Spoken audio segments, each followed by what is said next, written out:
Jubilee hills ఎన్నికల ప్రచారంలో భాగంగా ఈరోజు టీఆర్ఎస్ నాయకుల వ్యవహారాలు చూస్తే వాళ్ళలో ఎంత భయం ఉందనేది స్పష్టమవుతుంది.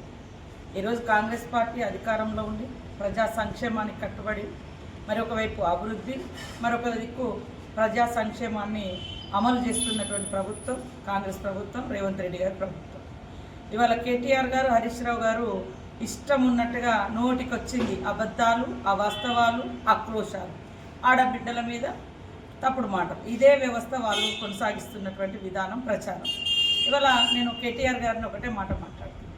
అయ్యా, నీకు ఆడబిడ్డల్ని ఇబ్బంది పెట్టడంలో ఈ రాష్ట్రంలో, ఈ దేశంలో నెంబర్ 1 నువ్వే అనుకుంటావు. ఎందుకంటే సొంత చెల్లిని సహించలేకపోయినా మాగంటి గారి తల్లిని కూడా ఇబ్బంది పెట్టినమని 90 ఏళ్ళ వయసున్నటువంటి ఒక తల్లి వచ్చి ఆమె ఆవేదన వ్యక్తం చేస్తుందంటే నువ్వు ఎలాంటి ఘనాపాటివో, ఎంత మోసకారివో, ఎంత మరి దుర్మార్గునివో నీ చెల్లి మాటలలో, మాగంటి గారి తల్లి మాటలలోనే బయటికి రావడం జరిగింది.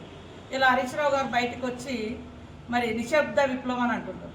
ఆ రోజు కూడా 2003 ఎన్నికలలో మాకు నిశ్శబ్ద విప్లవం ఉంది, మేము గెలుస్తున్నాం అంటే ఆ మాట నిన్ను నిండా ముంచింది.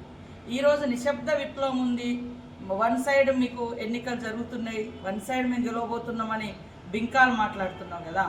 మీ ఇంట్లో ఒక విషాద సంఘటన జరిగింది, మీ తండ్రి చనిపోయిండు, నిన్ననే దినమైంది. ఈరోజే వచ్చి అంత హడావుడిగా బయటకు వచ్చినామంటేనే మీ పార్టీలో మీలో ఎంత భయం ఉంది, ఓడిపోతున్నామనేటువంటి భయంతో నువ్వు వచ్చి అవాస్తవాలను మాట్లాడుతున్నావు.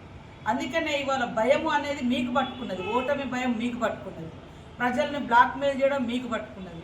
వికాసం కాదు, విధ్వంసం చేసిరు హైదరాబాదును, ఆ తెలంగాణ ప్రజల యొక్క జీవితాలను విధ్వంసం చేసిరు మీరు.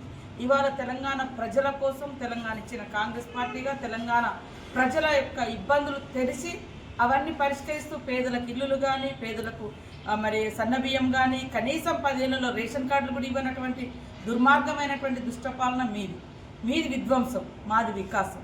ఇవాళ మీరు ఎక్కడికక్కడ ప్రభుత్వ భూములను కబ్జా చేసి మీ సొంత నాయకుల పేర్ల మీద రాసుకున్నటువంటి భూములు ఇవాళ ప్రజల పరం అవుతుంటే మీకు విధ్వంసంలాగా కనబడుతుంది.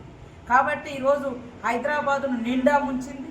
హైదరాబాద్ కోసం కోట్ల రూపాయలు, 1,00,000 కోట్ల దాకా ఖర్చు పెట్టినామని చెప్పారు. ఆ 1,00,000 కోట్లు మీరు ఖర్చు పెట్టుంటే హైదరాబాద్లో ఇవాళ సైడ్ లైన్స్ లేవు, ఎక్కడెక్కడ మోరీలు పొంగి పొర్లుతున్నాయి, రోడ్లు చక్కగా లేవు, మరి కెనాల్స్ చక్కగా లేవు, బ్రిడ్జెస్ లేవు, కనీసం ఒక గల్లీ నుంచి ఇంకో గల్లీకి రోడ్ వ్యవస్థ చక్కగా లేదు. ఇవన్నీ మీరు మింగిరు కాబట్టి ప్రజలకేం నిలబడలేదు. అందుకని ఇప్పటికే 3 సార్లు మీకు ఓట్లు వేస్తే మీరేం ఒరగబెట్టారు ప్రజలకు అర్థమైంది. ఇవాళ కాంగ్రెస్ మోసం చేసి జూబ్లీ హిల్స్లో మీకేసారు ఓట్లు గతంలో. ఇప్పుడు మాకు ఓటే చూడండి ప్రజలారా, మేము ఏం చేస్తామో చూపిస్తున్నాము. ఇప్పటికే మరి పెద్ద ఎత్తున అభివృద్ధి కార్యక్రమాలు చేపడుతుంది. గతంలో 3 సార్లు మీకు ఓట్లయితే జూబ్లీ హిల్స్ ప్రజల్ని మీరు నిండా ముంచిండ్రు. ఇప్పుడు మేము వాళ్ళకి కావాల్సినటువంటి సౌకర్యాలు కల్పిస్తున్నాము. కాబట్టి ఒక్కసారి ఓటే చూడండి ప్రజలారా. ఇక్కడ ఈరోజు మరి 2 ఏళ్లలో మేమేం చేసినాం, 10 ఏళ్లలో వాళ్ళు ఏం చేసిర్రో తెలుస్తుందని కూడా ఈ సందర్భంగా తెలియజేస్తాను. భయం పట్టుకొని ఇవాళ కేటీఆర్, హరీష్ రావు గారు ఇద్దరు ఇష్టం ఉన్నట్టుగా మరి తప్పుడు ప్రచారాలు చేయడం, ఫ్రస్ట్రేషన్ మాటలు మాట్లాడడం. మరి అదేవిధంగా మనం ఒక్క ఉదాహరణ, సొంత చెల్లిని, మాగంటి తల్లిని అడిగితే ఆడవాళ్ళ పట్ల ఈ కేటీఆర్కు, హరీష్ రావుకు ఉండే గౌరవం ఏందో తెలుస్తుంది. మానవత్వము, మంచితనము, ఆ బంధాలు అనుబంధాలు కూడా లేనటువంటి వ్యక్తులు వాళ్ళు కేటీఆర్ అనేది స్పష్టంగా అర్థమవుతుంది. అలాంటి వాళ్ళని నమ్ముకొని ఏ ఆడకూతురు ఓటు వేయరు.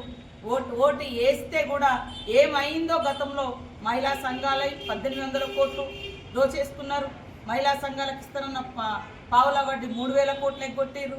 ఇవాళ మేము మహిళా సంఘాలకు మరి వడ్డీ లేని రుణాలు ఇచ్చి ఫ్రీ బస్సులు పెట్టి బస్సు ఓనర్లను చేసి మరి ఒక దిక్కు పెట్రోల్ బంకులు కానీ, ఇందిరమ్మ క్యాంటీన్లు కానీ వాళ్ళ కాళ్ళ మీద వాళ్ళు నిలబడడానికి కావాల్సినంత సపోర్ట్ మేము చేస్తుంటే ఇవాళ ఓర్వలేక మహిళల్ని డ్యాన్సులు చేసుకుంటూ తిరగండి అన్నటువంటి మాటలు ఏ మహిళ మర్చిపోలేదు కేటీఆర్. కాబట్టి నీకు సొంత చెల్లి మీద ప్రేమ ఉండలేదు, నీ సహచార ఎమ్మెల్యే అయినటువంటి మాగంటి గోపి తల్లి మీద కూడా నీ దుర్మార్గం ఏందో చూపించినావు. దాంతో ప్రజలందరికీ అర్థమైంది నువ్వు ఎంత ఘనపాటివో, ఎంత మానవ సంబంధాలను కూడా ఏ రకంగా తుంచేయగలుగుతావు అనేది స్పష్టమవుతుంది.